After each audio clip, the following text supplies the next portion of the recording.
Hey guys, Michael here. This is a guide for the Juliana 6-piece bonus in Greater Rifts for patch 2.4.1. This guide is specifically geared towards high-end Greater Rift pushing with the Juliana set. So I'm going to go over three things in this guide. I'm going to go over the spec, the gear, and playstyle. And with playstyle, I'm going to talk about the 2-piece bonus and why it's a bad thing because it doesn't benefit from area damage. I'm going to go over Mythic Rhythm, how you take advantage of it in the Rift. And I'm going to go over the general DPS rotation to maximize your damage, and last thing, survivability, because a lot of people ask me about the survivability a lot. So first things first, the spec. This is the Greater Rift push spec. There's other options, if you're just learning, but in general, this is what you want to shoot towards. You can find this on the leaderboards. Most people should be using this spec as it stands at this point, or you can just take a snapshot right now. I'm not really going to go over each thing. Just note that, Mythic Rhythm, I'll talk about that. Assimilate, I'll mention how they take advantage of that. And then Cyclone's really for creating density. Creating density for area damage and for your EP explosions. With regards to the gear, first thing, Cube is Flow of Eternity, Cyclone Shoulders for damage reduction, and COE for damage. This is the gear. Your two rings are COE and Unity. I prefer to equip the Unity. Basically, the Elite damage gives you damage on the Rift Guardian, and versus the Elites in the Rift, which are the targets that have by far the most hit points. So the damage that you put on them through having the Unity equipped is more valuable, since all the whites die in one proper DPS rotation anyway. I'll talk about what a proper DPS rotation is later in the playstyle, but for the most part, you get more value out of the Elite damage here than you would out of a second damage stat on the COE. But if you say had an amazing COE and not a very good Unity, it's fine. Use the COE. Like if you had a 200% COE Ancient with trifecta stats, i.e. cooldown crit damage, or cooldown crit area damage or something, it is an option to use the COE. In terms of the stats, let's just talk about the gear and the stats in general. Shoulders, you want cooldown area damage. Basically, you could have all resist or vit here. Either one's fine. The gloves, you want cooldown area damage, crit damage, or otherwise known as quadfecta gloves. If you don't have quadfecta gloves, you want to remove the area damage for dex. You still want the cooldown. I'll just note that under this amount of dex, say you had 15k or lower, especially if you have no augments, you're around 10k and you're trying to do this spec, dex is better than area damage. Once you start pushing higher than this amount of dex, and for me, and higher than this, i.e. good augments, good paragons, the area damage is going to get so much more value that I can't. You have to use the area damage basically, so you're going to want to find these gloves. Even using non-ancient version of these that has the right stats, max rolls of all the stats, non-ancient version at higher paragon is going to give you so much more. The rings, like I said, Unity, you want cooldown. I'm going to talk about why you want all this cooldown, by the way, and why it needs to be on every piece, but it needs to be on every piece. So cooldown crit, elite damage with the secondary resist, again secondary resist on the glove as well. This is going to be a common theme as you look at all the gear. You need secondary resist on every piece that can get it. Obviously, it can't roll in the shoulders, but second ring, this ring's really bad.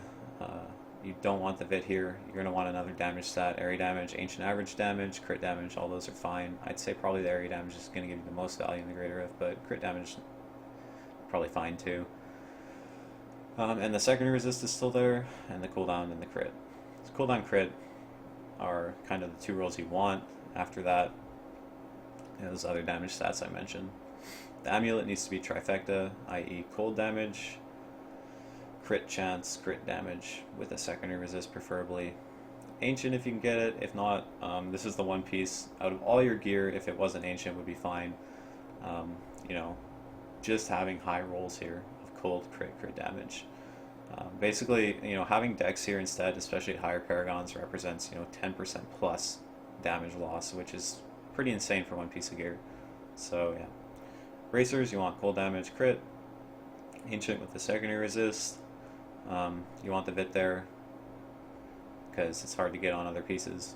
So yeah, helm crit, vit, EP damage is an option. I'll talk about the health pool a little bit after I mention all the rolls on this gear, but keep in mind that EP damage is an option, especially at higher paragons where you can start to put your dex from paragon points into vit. At lower paragons, the vit is by far better though. And the secondary resist. Oh, I should mention that all these secondary resists I keep mentioning, You would rather they be physical resist if you could get it, if you could find it. Obviously, it's really hard to find. But by far the majority of the damage you take in the Greater Rift is physical, so if you get physical resist, you get more value, right? The chest, Dex, Vit, life regen, could be elite damage reduction instead of life regen. Don't get percent life. Percent life's bad, straight up, and I'm going to talk about why when I finish going over all the rolls. And then the two secondaries are important on the chest. You want a resist, you get physical resist, and melee reduction and range reduction. Those are the three good secondaries on a chest. Having any of those three together is fine, but you want two of the three on your chest, basically. Melee and range reduction, melee and a secondary resist, range and a secondary resist, whatever you can get. I think the optimal rolls would probably be like range reduction, physical resist. Yeah, I would say those would be the best rolls, but take what you can get on the chest because it's kind of hard to roll. Belt, those are the correct rolls. Obviously, you want all the rolls to be a little bit higher, and physical resist and 3.5% damage reduction for the secondary. You can go from 3 to 5. Try to get it higher. It's actually pretty important that it not be like 3, for instance. The pants, again, those are kind of the right rolls, but I want to mention you could have life on kill here. So your pants could look like these pants, right? These pants, the ones that are in my bank, are the perfect pants because I can roll physical resist instead of poison resist. I have the life on kill, I have the right stats, right? I have an augment for these, or I would use them. But yeah, basically you get the life regen instead of like armor or something. It's way better. You'll notice I said life regen, life regen, life regen. This can also have life regen. There's 4 pieces that can have life regen. Again, I'm going to talk about more of that after I talk about the rolls.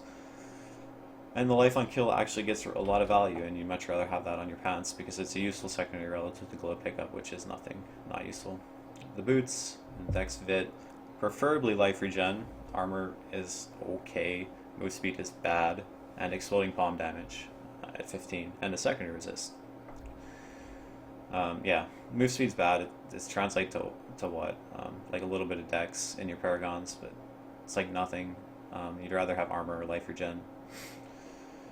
The fist, this represents basically a perfect fist. With, the rolls could be better, obviously, but these are the stats you want. A high average damage range, Dex, area damage, preferably at 24, cooldown reduction at 10. Cooldown reduction is by far the most important here. You want it on both fists, and life on kill. Right? Those are the rolls you want. You can also trade area damage for Vit here on one of your fists, and then I would put EP damage on my helm if that was the case, if I was going to do that. But area damage is by far the better damage stat, so you're going to actually want that. The other fist, the same rolls. I prefer that to be 10 CDR, obviously, but you take what you can get. And the secondary roll here is really important. Exploding bomb damage from the secondary. The actual damage I lose by having this as 276 instead of 300 is about 7%. For just my exploding palms in the rift, so yeah, it's a damage loss. I prefer to have that closer to 300, but this is one of the hardest pieces of gear in the entire game for any class to roll, so you just gotta take what you can get. Again, you'd rather this max spirit be life per kill, but again, the other stats on this fist are more important, having the high secondary, the area damage cooldown, so because you can get life on kill here, you can even get it on your amulet if you're a little bit lucky. And so those are all the rolls on the gear, and I kept mentioning a couple things. One's the life regen, one's the life on kill, the other's, like I said, all resist instead of Vit. So the simple fact is Julianus plays a little bit differently than a lot of specs in Greater Rifts in terms of actual survivability, right? Basically you have no recovery. No recovery, good mitigation, and a very low life pool, which is on purpose. Like most other specs have like an insane mitigation and density through APDs, or insane recovery through some mechanic or skill, so that if they get chunked, they heal to full almost instantly, and they can sustain through pretty much everything. Well, Eulanius is a spec that more relies on staying mobile, avoiding damage, only taking damage when you're about to do your damage, and then you're recovering through your pity little recovery here. It's like life per second and life per kill. It's like nothing. But in saying that, the reason you stack those things is because you still need some sort of recovery, right? And these numbers, just note, they're static numbers, right? You can't really scale them more, in a sense. except you can.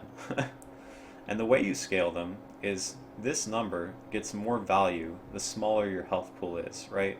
So if you had a smaller health pool and more mitigation versus a higher health pool and less mitigation, say it still took like 2 hits for you to die. Say you had 1,000,000 health and a monster hits you twice and you're dead. 500,000 for each hit. Versus having 500,000 health and the monster hits you twice for 250,000 each time and you die in 2 hits. It's the same amount of effective health, right? Because you double the mitigation through stacking resist and stuff. But this number gets much more value at the lower health, right? So if you had, say, 50,000 here and you had 500,000 health, you're regenerating 10% of your total HP per second, versus if you had 1,000,000 health, you're regenerating 5% of your total HP per second. So really you're scaling this number better at lower health. So if you get lower health and more mitigation, this number, and to a lesser extent life on kill, gets much more value. And that's your recovery. So, if you can manage it, it's better to have a lower health pool with more mitigation, resists, armor, melee reduction, range reduction, so that your recovery gets more benefit. And that's something you on a personal level are going to have to experiment with in the Greater Rift, because it's different for everyone's gear. Some people are going to have way more mitigation, especially once you get more dex from augments, and can run a lower life pool and get more benefit from their recovery. Honestly, I prefer this number be even lower than this. I'd prefer it be down here, 1 more life per roll, all resist gems, more dex, that sort of thing. But, take what you can get. This is what I run. I'm at 660,000 life. I have this much life per second, life per kill. That's my all-res. And I can survive in GR94. For the most part. Obviously, if you pull dangerous elites, you're going to have a bad time. So that kind of covers the gear. I really didn't mention how important area damage was, and I just want to say that, I guess. Area damage is the most important stat by far, in terms of doing damage. It's crazy, basically, how much damage you get out of area damage because of your playstyle, because everything revolves, you pull a bunch of density, you set up your rotation correctly, everything's packed nice and tight, and you're basically getting the most value out of this at all times, like relative to other specs. And the cooldown reduction I mentioned, you need it on every piece of gear. I'm going to talk more about that in the playability section. Basically, it comes down to your Desert Shroud cooldown and wanting to sync that up with your COE rotation.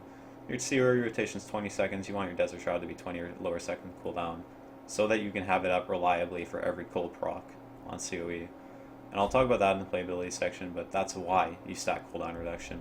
It's not for like 7-sided. Sorry, that helps you too. Like you're more immune. You have more immunity frames because you do more 7-sided strikes. You have more spirit because you have more Desert Shroud uptime. But honestly, it comes down to you have more dashes. Honestly, it comes down to the fact that you want Desert Shroud up during cold. So that basically covers the gear. Let's talk about the actual playstyle in the Greater Rifts.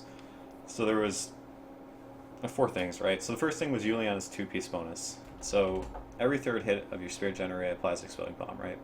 So you might think to yourself, I should use that set bonus, because it's a set bonus, it should be good. Turns out that it's not good. It's actually harmful for you in the Greater Rift, because the 2-piece doesn't give you Exploding Palms that benefit from area damage. Any Exploding Palms you apply through this set will not proc area damage. And it's an underlying Diablo 3 game mechanic that procs can't proc procs, and area damage is a proc, set bonus is a proc, therefore no area damage. But, you don't have to know the mechanic, just know that this 2 set is more than useless, it's harmful to you. Which sucks, but it's whatever, you just have to keep it in mind. I have a lot of people ask me, oh man, I get stuck on GR70, oh man, I get stuck on GR75, and I look at their gear and it's like almost as good as my gear. They have no augments, but still.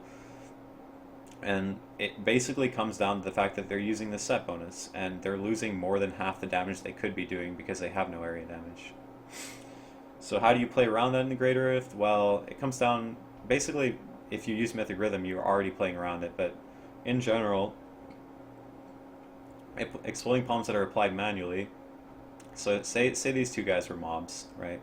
We have Lorath here and Tyrael, and I walk up and I apply Exploding Palm to Tyrael like this. That's 1 Exploding Palm, and that benefits from area damage. Now my 6-piece says 7-sided strike detonates my Exploding Palm, and I'm wearing Gundo gear, so Exploding Palm's a detonate spread. So if I now 7-sided strike, this one exploding palm that's on Tyrael spreads to Lorath over here. Now I have 2 exploding palms. Well, what actually happens with Gundogear is this original exploding palm gets snapshotted, or it's like spread to everyone else. So if there was like 20 mobs here and it spread all around, every single one of those exploding palms would look like the first one, which was manually applied, thus benefiting from area damage. So all these exploding palms would have area damage, right? And the other thing to note is that the 2-piece bonus won't actually overwrite any EPs. So say these two guys have exploding palm on them, right? And I just put good ones, but they benefit from area damage. And I punch them 3 times because I want to get my assimilate, right? That won't overwrite the ones that are there. So it won't put bad ones out, is what I'm saying. So you're free to punch once every mob in the area has exploding palm on it. You're free to punch as much as you want. In fact, you want to get your assimilate stacks, so you're gonna have to get in the middle of like the most density and get them. And that's good. So that's the 2-piece bonus, why it's harmful and why you need to avoid using it. Once all the mobs in the area have exploding palm on them, you can freely punch to get your assimilate.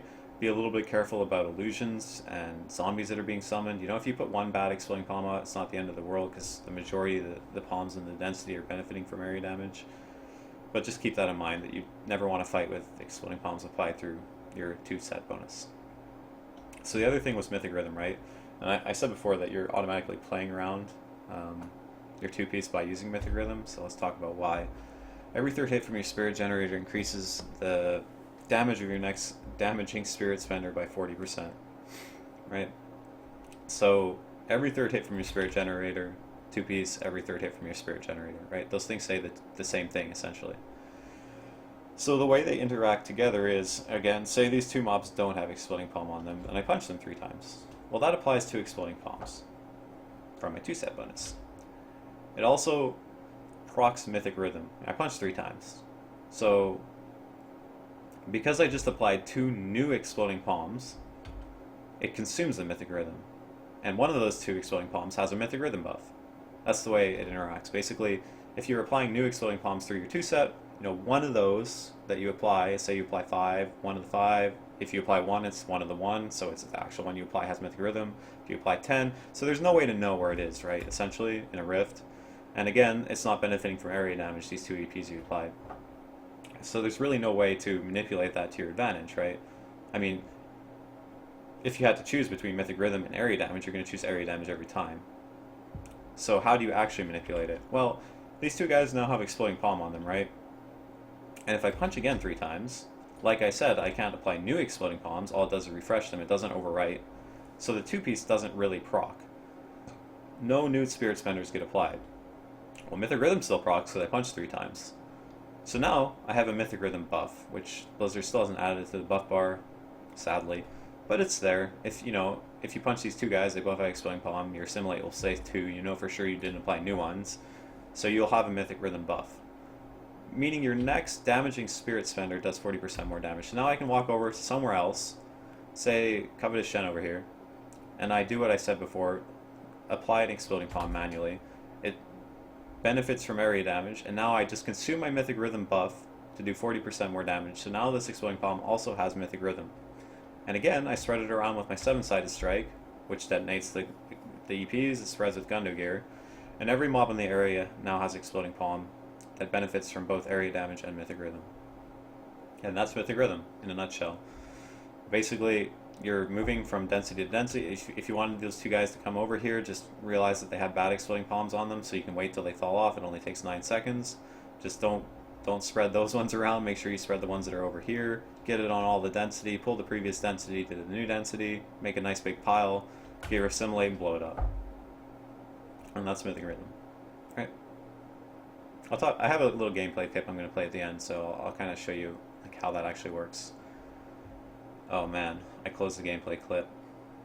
That's unfortunate. Well, I'll have to open that again, so you have to bear with me while I do that. Okay, next thing is the damage rotation for Yulianas, right? The damage rotation for Yulianas is simply, you want to be on your cold proc in an Oculus ring with assimilate stacks with 100 stacks of your amulet. You put multipliers on top of multipliers on top of multipliers, and you blow up a big amount of density all at once. And that's it. That's the damage rotation. Now, actually realizing that in the Greater Rift is a little bit more challenging and takes a lot of practice, and there's like 1 or 2 little tricks you can do to help. but that's it. You just want to line up all your multipliers together and kill all the density you've pulled.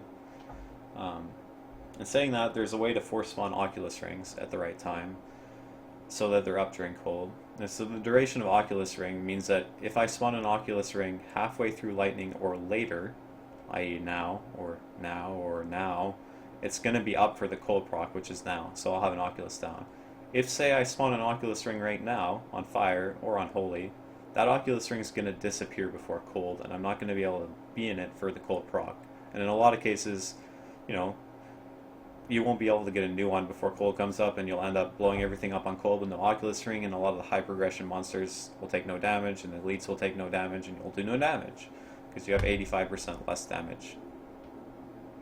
So basically, you know, in lower greater rifts, where you have more damage than you damage relative to the greater rift, you have more of it, you don't really need to think too much about setting it up properly, because you can kill the monsters at any time. So like in a lower greater rift where things have less health, you know, I could just be running around, have no stacks of my amulet, no assimilate, then after halfway through lightning I just press 7-sided and one of the little monsters is going to die.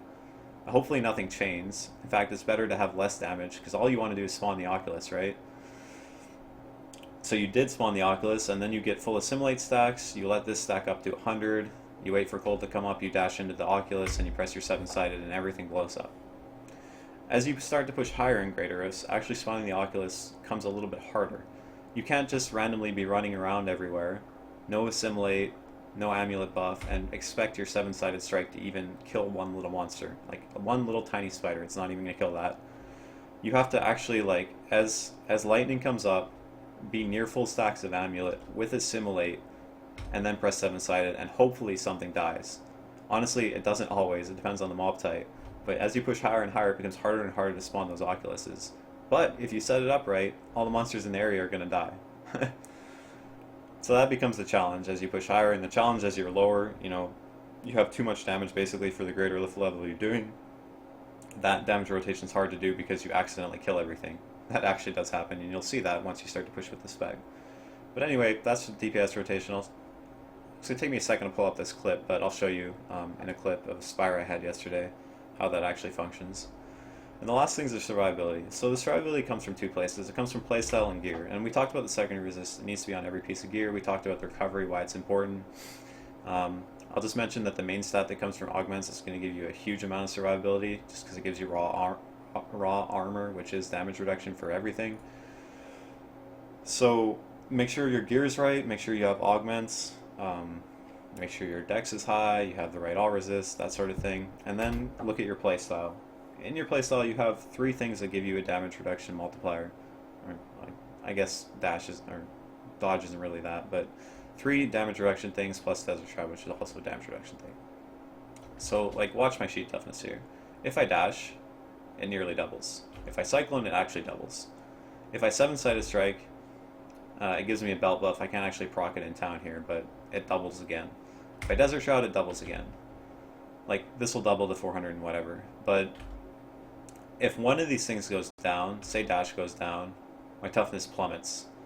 If Cyclone goes down, my toughness plummets. If Desert Shroud's down, I have no toughness. Versus having 420 million toughness, right? That's a huge difference, and if you're wondering why you're dying, you know, one thing you could do is go download OBS and record yourself in the Greater Rift and just look at the video. It's pretty easy to set up. And just see, was one of these things down, three things down, was Desert Shroud down? That's probably why you died. You know, if your gear's right, then it just comes down to having these 3 buffs active at the same time with Desert Shroud, and playing around when Desert Shroud's actually down. So I talked about cooldown earlier, right? And how it interacts with Desert Shroud. And I talked about the damage, how you want to do all your damage on cold. Well, it turns out that you can only survive, really, as you start to push higher when Desert Shroud's up. You know, you have to be running around and avoiding damage when Desert Shroud is not actually up. So if you stack the right amount of CDR, and you press Desert Shroud at the right time, it's basically going to sync with the COE rotation. And the way that works is, like, when Holy comes up here, I want to press my Desert Shroud, assuming I have full Gogok stacks, right? So when Holy is about halfway through, or when you see Holy, you press Desert Shroud. Now the Desert Shroud's lasting. It's active during lightning, so you can start setting up your Oculus Circle. It's active through physical, so you can again get Assimilate, and it's active during cold, so you can get in the Oculus and blow everything up with while being safe. And then it's down, right? And if I had the Gogok up, it would come up about right now. Since I don't, I'm missing 15% CDR. It comes up about halfway through lightning, meaning that every cycle gets pushed back by 2 seconds. Meaning that at some point, I'm not going to have Desert Shroud during cold, which is horrible. If you ever want to do any damage, you need Desert Shroud because you can't survive without it. So that's why, in my opinion, you need CDR on every piece of gear.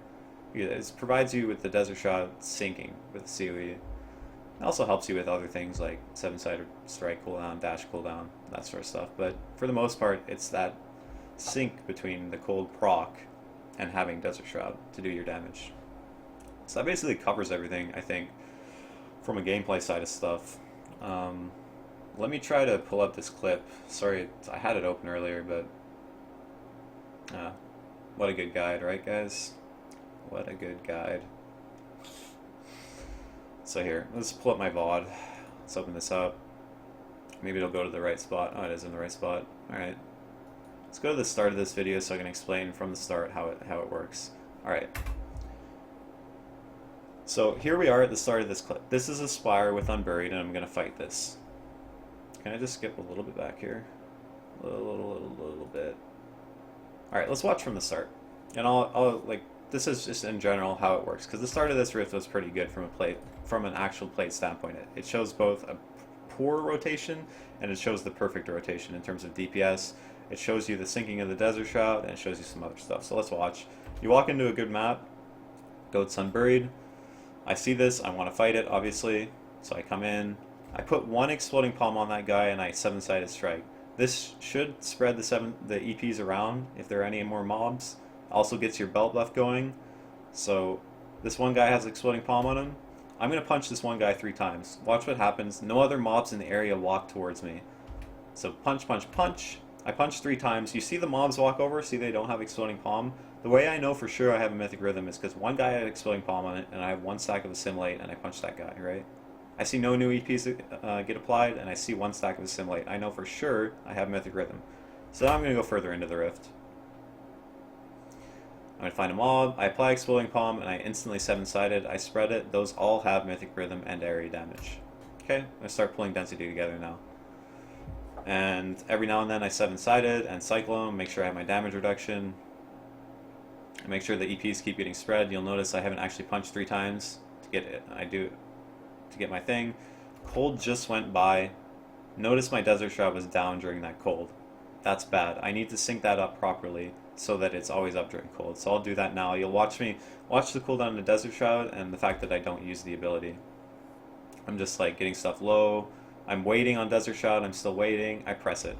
About halfway through Holy. A little bit too soon there, but it's okay. Just as long as it's used during Holy, it should be up during cold.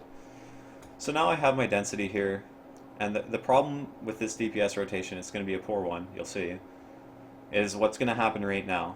Watch, see this low monster right here, this guy right here. I'm going to 7-side and that guy's going to die spawning an Oculus right now. That's an Oculus. I just dashed away, but it was there.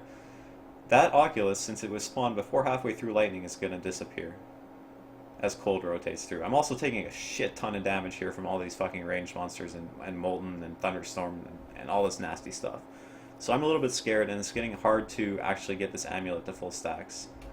So I still want to fight here. I'm running around trying to recover a little bit. It's not working. Cold's about to rotate up. The Oculus just disappeared, right? Not a good Oculus. I have my amulet ring buff is at 30 stacks, that's horrible. I do have Assimilate, at least there's that, but I'm not an Oculus. None of this stuff's gonna die, because this is a poor DPS rotation. Well, some of it'll die, but I'm gonna get an Oculus here for the last part of this cold, but again, my ring amulet was low, my Assimilate wasn't great, and the density had died a little bit, so that's an example of a poor rotation right there.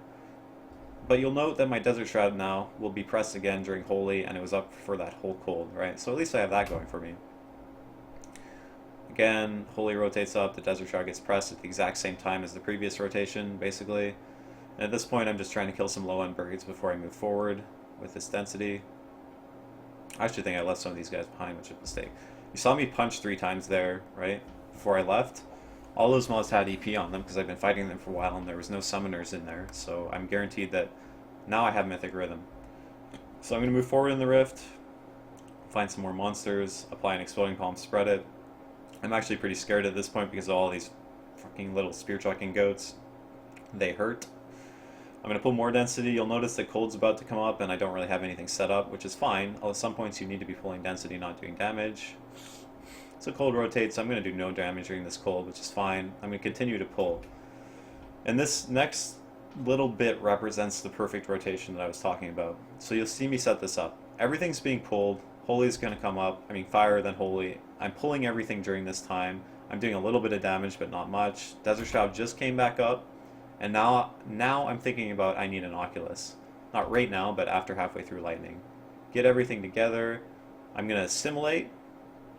My amulet thing is at 35 stacks. It's not huge, but this is the perfect time to spawn an Oculus, which happens. You'll see the Oculus right here. Notice my ring amulet's starting to rotate to 100. Cold's about 2 seconds from coming up. I'm not going to have assimilate, so I'm going to have to re-assimilate, which I'm doing. Assimilate. You'll see 27 stacks. I'm getting chunked, which is what happens when you try to do this DPS rotation. I'm going to dash over here. Dash. Cold just came up. I'm at 100 stacks, 27 stacks of assimilate in an Oculus. That's as good as you can do this rotation. And you press your 7-sided strike. Remember what happened last time I did that down here. Nothing died. Look at, like, there's high health unburieds in here, right? Full health unburieds, basically. Watch what happens. Everything dies, the progression bar shoots up. There's 1 unburied left, that's it. Basically, if you could do that in the Rift every single time, good luck, but you're going to have a good time in the Rift. And it just becomes harder, like, you pull worse elites and all that stuff, it becomes harder to do. But for the most part, you want to shoot for that. And you see I Mythic Rhythm up to here. I think I'll stop commentating on this point, because that pretty much covers, you know, that covers playing U6 poorly, which you saw down at the lower part of the spire here, and perfectly, which you saw right there. And the difference between the two, and why the DPS rotation is so important. For me, this Greater Rift 94 represents kind of as high as my character's, like, able to push, so that, you know, the Oculus is kind of hard to spawn, force spawn at the right time. You need the right kind of monsters, some low health monsters, work on them. For people doing lower, relative to the amount of damage they can actually do, it's going to be a little easier to spawn the Oculus. In fact, you're going to have trouble, like, spawning it at the right time, because you do too much damage and everything dies. But just sort of try to practice, you know, getting all the things to line up correctly. Oculus, Ring Amulet combo, Assimilate, and Cold Proc. And then that's the damage rotation. And of course, syncing up your Desert Shroud, that also helps with your survivability. But that's pretty much it. I hope you liked the guide. If you have any questions, you can... I'll try to answer them below in the comments. But I don't check the comments very often. However, I do stream every day, so you can stop by the stream. I'll leave that in the description as well. And ask your question there, because I try to answer all the questions on the stream. So yeah, thanks for watching. Hope that helped you guys. Later.